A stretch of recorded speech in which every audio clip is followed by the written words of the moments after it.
कल्पना करिए, आपने सत्संग के रूप में, कथाओं के रूप में बहुत कुछ सुना है आज तक। दुनिया भर की कथाएं 24 घंटे रात के 12 बजे तक चलती रहती हैं टीवी पर, आस्था, संस्कार, इस पे उस पे। ऐसे नहीं मिलता तो दृश्यभूतम कहीं न कहीं सैटेलाइट से दिखता है और सुनते हैं। हजारों सत्संग सुन लिए हमने, हजारों कथाएं सुन ली हमने, पर हमारा जो जीवन है जीव का तो अपने कर्तव्य पर, अपनी कृतियों पर चल रहा है। कल्पना करें, हमारे घर में समय पर पैसा आता है, हमारे घर में बच्चे समय पर पढ़ रहे, जैसे समय पर चाहिए वैसे पक्का मकान बन रहा है, अच्छी किचन हो रही है, अच्छा गाड़ी हो रही है, सब कुछ अच्छा हो रहा है, पर एक चीज सबसे कम होती चली जा रही है, उसे कहते हैं शांति। शांति क्षीण हो रही है। धन बढ़ता है, मकान बढ़ता है, गाड़ी, पैसा, सब कुछ बढ़ता है, बच्चे बहुत टैलेंट हो रहे, बहुत अच्छे होशियार बच्चे पैदा हो रहे, पैदा होकर वो ऐसे चमत्कार कर रहे, वैज्ञानिक बन रहे, उसके बाद भी शांति बिल्कुल भी क्षीण आवृत्ति में बढ़ रही है, बिल्कुल है नहीं शांति किसी भी स्थिति में। कितने बाप माएँ ऐसी बैठी जिनके बच्चे डॉक्टर हैं, इंजीनियर हैं, ये हैं वो हैं, पर शांति उनके पास नहीं है। डॉक्टर तो है उनके पास में, इंजीनियर तो है उनके पास में, पर शांति की बड़ी कमी है। धन तो है उनके पास में, अच्छा बिस्तर भी है उनके पास में, बढ़िया तकिया लगाते हैं, एसी भी चला लेते हैं, कूलर भी चला लेते हैं, आवश्यकताएं ज़्यादा से ज़्यादा पूरी हो रही हैं, पर शांति कहीं पर भी पूरी होती नहीं, दिखती नहीं शांति उनको। कारण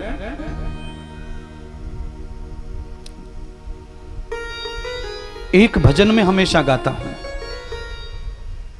भजन क्या है वो सुनिए। धन से बिस्तर मिल जाए पर नींद को तरसे नैना। देखिए ये मंडी है, मेरे को लगता है मार्केट है, यहाँ अनाज वनाज सब चलता है। मैं इतना कह सकता हूं कि यहाँ जो लोग मजदूरी करते हैं वो पेड़ के नीचे बिना बिस्तर के खर्राटे मार के यूं ही सो जाते हैं, और जिनको अच्छा बिस्तर मिल जाए, अच्छा मकान मिल जाए, उन्हें नींद नहीं आती, करवट बदलते रहते हैं। अच्छी नींद आ जाए, अच्छी तरह आंखें खुल जाएं, ये जीवन का सबसे बड़ा वरदान है भगवान का।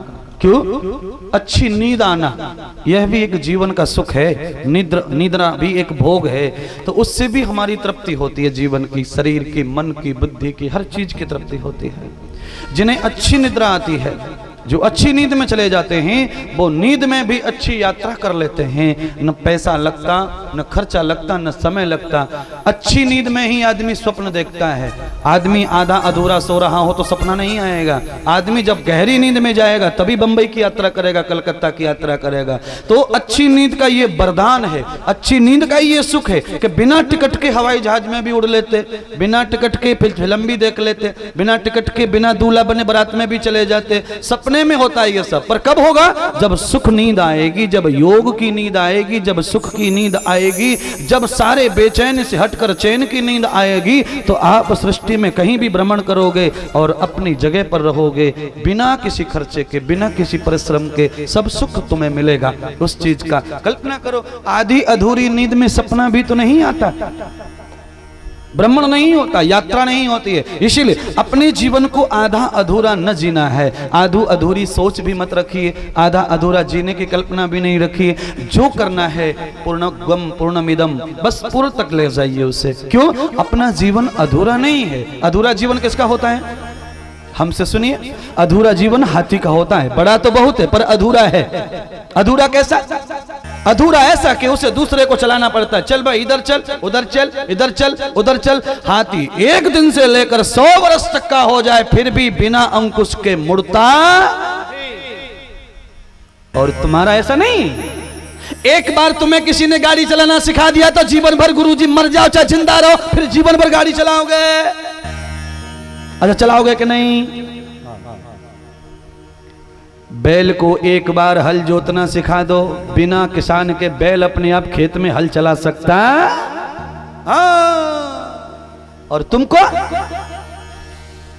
इसीलिए अपना जीवन अधूरा नहीं है। अधूरा उनका जीवन है जो बार बार बताने पर भी हर रोज बताना पड़ेगा, हर बार बताना पड़ेगा। एक बार बताकर कभी न वो समझे, बताने के बाद करे, उनका अपूर्व जीवन है। इसीलिए मनुष्य के अलावा दुनिया में कोई भी शरीर ऐसा नहीं जो पूरा जीवन वाला हो। हमारा जीवन पूरे वाला है। एक बार मम्मी ने कहा कि बेटा तुम इस हाथ से खाया करो, इस हाथ से मत खाया करो, तो बच्चा समझ लेता, जीवन भर फिर वो नियम पाल लेता। इसीलिए ध्यान करिए। मैं एक भजन गाना चाहता था, वो रह गया है, उसे सुनते चले। धन से बिस्तर मिल जाए पर नींद को तरसे नैना, किसी किसी को कांटों पे चलकर आता मन में चैना, किसी किसी को कांटों पे चलकर आता मन में चैना, किसी किसी को कांटों पे चलकर आता मन में चैना, किसी किसी को।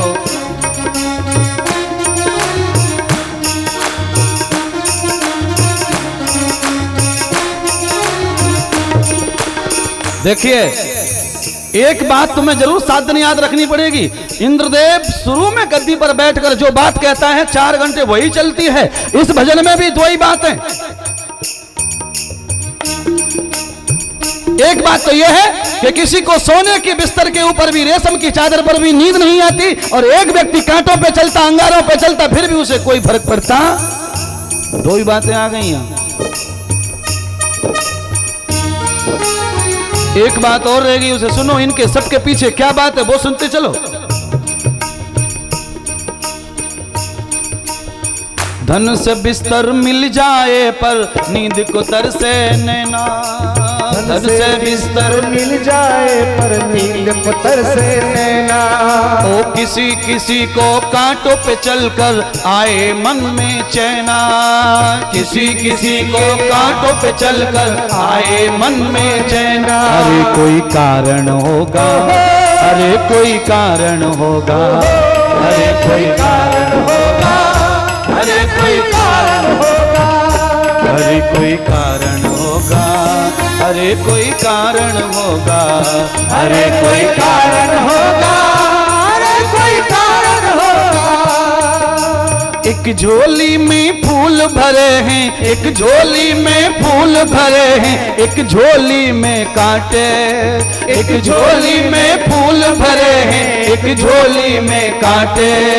तेरे बस में कुछ भी न आए, तेरे बस में कुछ भी न आए, बांटने वाला बांटे रे कोई। शरीर माने होता मकान, आत्मा रूपी आदमी का मकान है ये शरीर।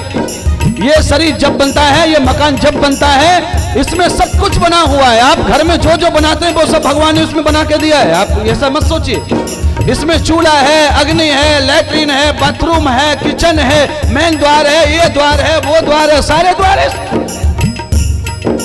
पहले बनती हैं तकदीरें, फिर बनते हैं शरीर रामा, फिर बनते हैं शरीर हो रामा, फिर बनते हैं शरीर। ये तो प्रभु की कारीगरी है, ये तो प्रभु की कारीगरी। तू होता क्यों गंभीर, अरे कोई कारण होगा, अरे कोई कारण होगा, अरे कोई कारण होगा, अरे कोई कारण होगा, कारण होगा, अरे कोई कारण होगा, अरे कोई कारण होगा, अरे कोई कारण।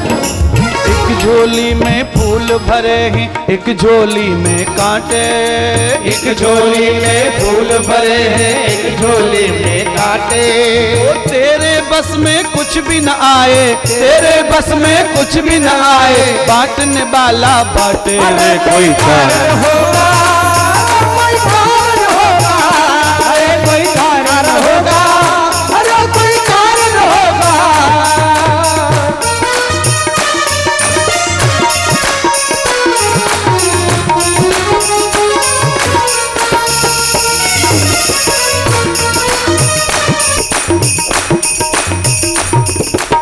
एक और रह गया है। पूरे भजन में 2 ही बातें चल रही है, ध्यान रखना। सांप भी डस ले तो मिल जाए किसी को जीवन दान, सांप भी डस ले, सांप भी डस ले तो मिल जाए किसी को जीवन दान, सांप भी डस ले तो मिल जाए किसी को जीवन दान, किसी किसी के चींटी से ही निकल रहे हैं प्राण, किसी किसी के चींटी से ही निकल रहे हैं प्राण। चींटी से कौन मर जाता है मालूम है कि नहीं आपको? हाँ, सांप भी डस ले तो मिल जाए किसी को जीवन दान, सांप भी डस ले तो मिल जाए किसी को जीवन दान, किसी किसी के निकल रहे हैं चींटी से भी प्राण, किसी किसी के निकल रहे हैं चींटी से भी प्राण। अरे कोई कारण होगा, अरे कोई कारण होगा, अरे कोई कारण होगा, अरे कोई कारण होगा, अरे कोई कारण होगा, अरे कोई कारण होगा, अरे कोई कारण होगा, अरे कोई कारण होगा। एक झोली में फूल भरे हैं, एक झोली में फूल भरे हैं, एक झोली में कांटे, ओ एक झोली में फूल भरे हैं, एक झोली में कांटे, तेरे बस में कुछ भी न आए बांटने वाला, अरे कोई कारण होगा, अरे कोई कारण होगा, अरे कोई कारण होगा, अरे कोई कारण होगा, कोई कारण होगा, अरे कोई कारण होगा, अरे कोई कारण होगा, अरे कोई कारण होगा, अरे कोई कारण होगा, कारण होगा, अरे कोई कारण होगा।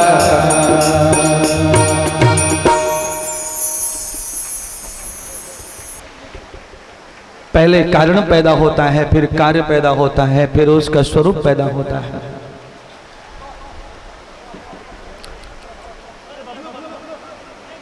कारण हमेशा कर्म से बनता है।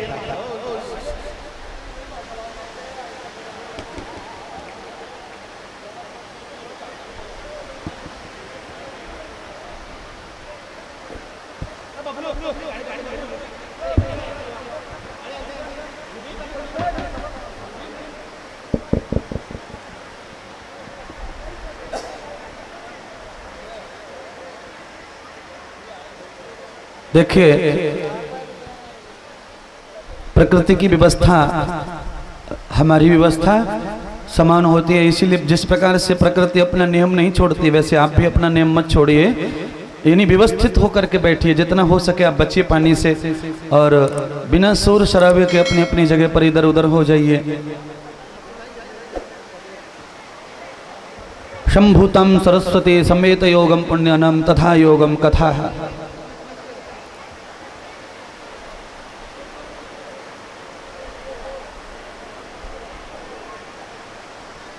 भगवान की कथा चल रही है, और भगवान की कथा में आपको अच्छी तरह मालूम है कि आज पहला दिन है। भगवान शिव जी को सबसे ज़्यादा अगर प्रिय है तो अभिषेक प्रिय होता है। तो आप ऐसा ही समझो कि सीधा का सीधा गंगा जल अभिषेक हो रहा है, और सभी देवता मिलकर वो हमारा काम पूरा कर रहे हैं।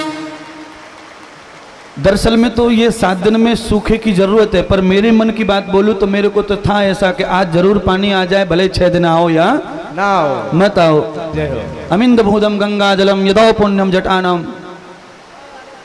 अभी कथा ही उस भगवान की हो रही है जो हमेशा पानी का कलश साथ में लेके घूमता, पूरी गंगा लेके घूम रहे हैं, तो अब हम ही क्या कर सकते हैं। अपनी जगह पर आनंद लेते जाइए। देवता भगवान कभी भी किसी का अहित नहीं करते, वो जो करते हैं अच्छा करते हैं। पानी की जरूरत है सबको, आप अपनी जरूरत का प्रदान करो, परमात्मा की प्रशंसा करते चलो, क्योंकि ये पानी जो बरस रहा है ये भी कारण से ही बरस रहा है। अगर कारण नहीं होता तो ये भी नहीं बरसता। आपके चोपड़ा में है, एक दूसरे गांव में है, वहां नहीं है, लोग वहां इसे मांग रहे पर नहीं है, आपके यहाँ है, तो ये कारण लगता है, इसमें संबोध लगता है, परमार्थ लगता है। तो आज भगवान शिव जी की जो कथा चल रही है उसके बारे में आपसे हम चर्चा कर रहे थे। शिव जी की कथा में आज 2 बातों का ही संयोजन चल रहा है, और उन 2 बातों से भगवान की इतनी विराट कथा को विस्तार देना है और जितना हो सकता है उतना हम सबको उसका विस्तार ग्रहण करना है। हर कथा में, हर सत्संग में, सत्संग के लिए कोई एक आयोजक होता है, एक उसका कोई यजमान होता है। शिव पुराण में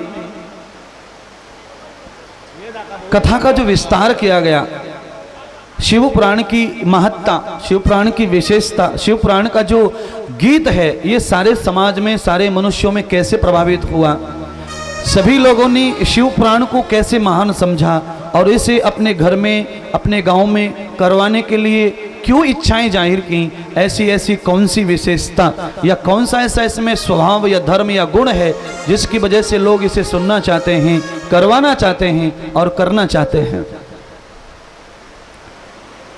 जब हम भागवत सुनते हैं तो भागवत में हमें यह समझ आती है कि भागवत आदमी को तारती है, दुष्ट को सज्जन बना देती है, सामान्य को महान बना देती है, दुर्जन को सर्जन बना देती है, असाधु को साधु बना देती है, एक व्यंजन को परमार्थ करना सिखा देती है, प्रेत को जगाकर जन्म दे देती है। उसी प्रकार से हर कथा में हर परमात्मा के पास कोई न कोई विशेष गुण है, विशेष धर्म है, विशेष कोई न कोई परंपरा है, विशेष कोई नियम है और उनका कोई विशेष अलग से कोई कानून होता है। भगवान शिव जी का भी एक अलग गुण है, एक धर्म है, एक स्वभाव है, एक रीति है और उनकी कृपा करने का एक अलग सा कोई नियम है। उस सभी बातों को हमें शिव पुराण से समझना और सुनना है। पर भागवत की कथा सुनने के लिए राजा परीक्षित को जैसे ब्राह्मण बनना पड़ा, वैसे ही भगवान शिव की कथा सुनने के लिए हर श्रोता को ब्राह्मण बनना पड़ेगा।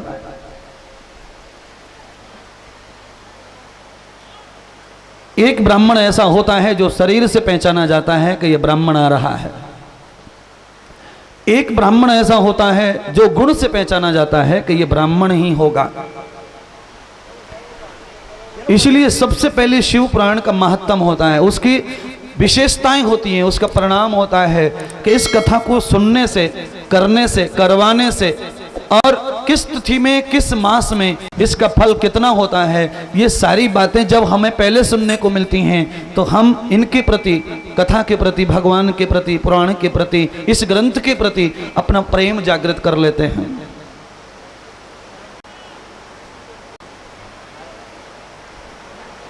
दरअसल तो बरसात के पानी का डर उतना ही होता है जैसे खूंखार किसी शेर का डर होता है। शेर और बरसात का पानी बराबर डराता है, समझो आप।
देखिए,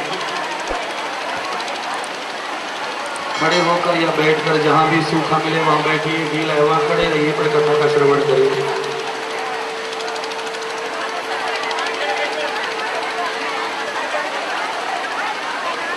देखिए, परमात्मा की सत्ता को कोई नहीं पा सकता, ये कभी कहा और वो ऐसा लग रहा है। कोशिश तो बहुत की पानी से बचने की, वाटर प्रूफ किया, ये किया, पर प्रभु की सत्ता है। लोग तो बड़े बड़े मकान बनाते हैं, पर प्रभु की सत्ता के आगे वो भी ऐसे बह जाते पानी में, गंगा यमुना में। भगवान शिव की जब हम कथा सुनते हैं तो सबसे पहले शिव पुराण में एक ब्राह्मण की कथा है।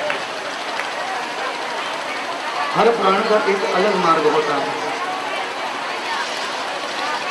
शिव जी का जो तिलक है माथे का, उस तिलक से हम समझ सकते हैं ब्रह्म योग्यम जनार्दनम तदा वेदम मस्तकम।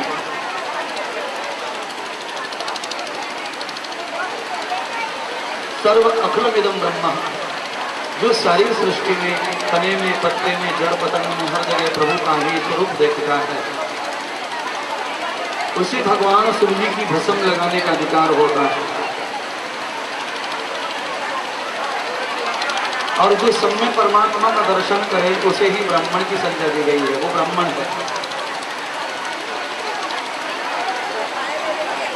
पर कभी कभी कालावधि समय के अनुसार स्वार्थ में आकर के ब्राह्मण भी दुर्जन हो जाता है, उसके अंदर भी दुर्जाता आ जाती है, बुराइयां आ जाती हैं, दुराचार आ जाते हैं।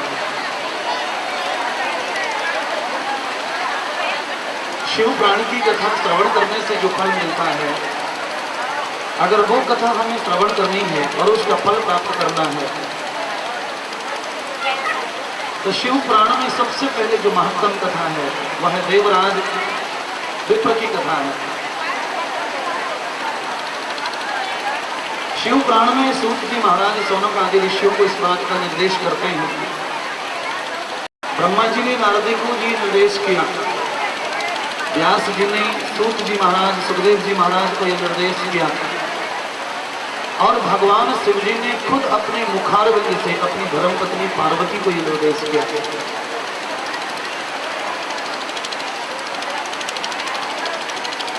ब्राह्मण का जो धर्म है वह परमार्थ करने का होता है। उसे कहते ही ब्राह्मण जो होता है वो ज्ञानी होना चाहिए, सत्कर्मी होना चाहिए, दानी होना चाहिए, दयालु होना चाहिए और सत्य नियमी होना चाहिए, श्रद्धावान भक्तिवान होना चाहिए, यज्ञकर्ता होना चाहिए और गौ पालक होना चाहिए। ब्राह्मण के अंदर इतने सारे गुण होने चाहिए, तब उस ब्राह्मण की श्रेष्ठता बचती है और ब्रह्मत्व बचता है। ब्राह्मण के अंदर से जब उसका खुद का धर्म चला जाता है और वो प्रपंच को जीतने के लिए कोई भी काम करने लग जाता है, जैसे ब्राह्मण का जन्म लिया और दुकान खोल ली, ब्राह्मण का जन्म लिया पुलिस में भर्ती हो गया, ब्राह्मण का जन्म लिया कोई काम करना चालू कर दिया, ब्राह्मण का जन्म लिया किसी के घर चौकीदारी कर रहा है। ये जो सब धर्म कर्म है ये सब उसका प्रपंच कहलाता है। अगर हमें ब्राह्मण बनाया है प्रभु ने, ब्राह्मण कुल में जन्म दिया है, तो हमें चाहिए कि हम ब्रह्मत्व को धारण करें और जो 11 गुण बताए ब्राह्मण के मनुस्मृति में, उन 11 गुणों को हम धारण करें, उन्हें जीतें और उन्हें समझें। जिनके अंदर मनुस्मृति, मनु महाराज सृष्टि के पहले मनुष्य ने जो जन्म दिए अपने बच्चों को, और उनके बच्चों में से एक बच्चा ब्राह्मण हुआ, एक क्षत्रिय हुआ, एक शूद्र हुआ, एक वैश्य हुआ। ब्राह्मण भी उसी की संतान है, वैश्य भी उसी की संतान है, क्षत्रिय भी उसी की संतान है और ये शूद्र भी उसी की संतान है। एक ही पिता के सभी ये 4 वर्ण हैं। मनु महाराज और शत्रुपा ने 4 वर्णों को जन्म दिया। ब्रह्मा के यहाँ पर ये पुत्र पैदा हुए, ब्रह्मा के यहाँ पर मनुस्मृति, मनु महाराज, शत्रुपा, ऐसी कथाएं हैं। और उन मनु महाराज की सृष्टि में 4 वर्ण पैदा हुए, ब्राह्मण, क्षत्रिय और वैश्य।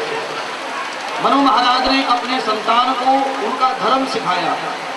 अगर तुम क्षत्रिय हो तो तुम्हारा धर्म यह है कि परमार्थ हित, तन मन से तुम्हारी जितनी बुद्धि काम करती है, जितना तुम्हारा विचार काम करता है, जितना शरीर काम करता है, उसे दूसरों की रक्षा में लगाओ, ये क्षत्रिय का धर्म है। ब्राह्मण का धर्म बताया, तुम्हारा तन मन बुद्धि ज्ञान विज्ञान धन दौलत जो भी है उसे सत्य में खर्च करो, ये ब्राह्मण का धर्म है। वैश्य का धर्म है कि किसी भी अन्याय पाप के बगैर कितना भी धन कमाए और उस धन से समाज की परिवार की और देश की रखवाली करे, उसे वैश्य बनाया। तन से मन से बुद्धि से जो दूसरों को निलाना कपड़े धोना रोटी बनाना किसी के पैर दबाना इन सब चीजों में जिन्हें रुचि है उन्हें शूद्र कहते हैं। यानी जो सेवा करने वाला भाव रखता है उसके लिए मनु महाराज ने अपने पुत्र को कहा, तेरे मन में अगर सेवा का भाव है तो किसी भी स्थिति में तुम अपने सर्वस्व को सेवा में ही लगाओ, कभी भी अपने आप को सेवा से रहित मत करो, तुम शूद्र हो। 4 प्रकार की वर्ण व्यवस्था सृष्टि में चलती है, समाज में चलती है, जो मनुष्य की दुनिया को चलाती है, मनुष्य की प्रकृति को चलाती है, हमारे संसार को चलाती है। हमें ब्राह्मण की जरूरत पड़ती है, हमें क्षत्रिय की जरूरत पड़ती है, हमें बनिया जी की जरूरत पड़ती है, हमें शूद्र की जरूरत पड़ती है। अगर कोई क्षत्रिय है तो उसे ब्राह्मण की जरूरत जरूर पड़ेगी, अगर कोई ब्राह्मण है तो उसे अवश्य ही क्षत्रिय की आवश्यकता पड़ेगी, वैश्य की जरूरत पड़ेगी, शूद्र की जरूरत पड़ेगी, क्योंकि ये चारों के चारों हमारे जीवन के खंभे हैं। एक भी खंभा निकल जाए तो हमारा जीवन अपूर्ण अधूरा हो जाता है, एक के बगैर जीवन नहीं चलता। कल्पना करिए, कई घर ऐसे रहते हैं जिनकी परिस्थिति कमजोर होती है तो उनके घर में झाड़ू वाले नहीं आते, पोछा लगाने वाले नहीं आते और वो काम करने वाले नहीं आते, जिन्हें हम सेवा कहते हैं शूद्र कहते हैं, वो नहीं आते। पर आदमी चाहे कितना भी गरीब हो फिर भी उसे एक दिन कहीं न कहीं सेवा लेनी पड़ेगी, बिना उसकी दिनचर्या नहीं चलेगी, संयोजन नहीं चलेगा, सुरंग नहीं चलेगा। स्वामी जो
भाविक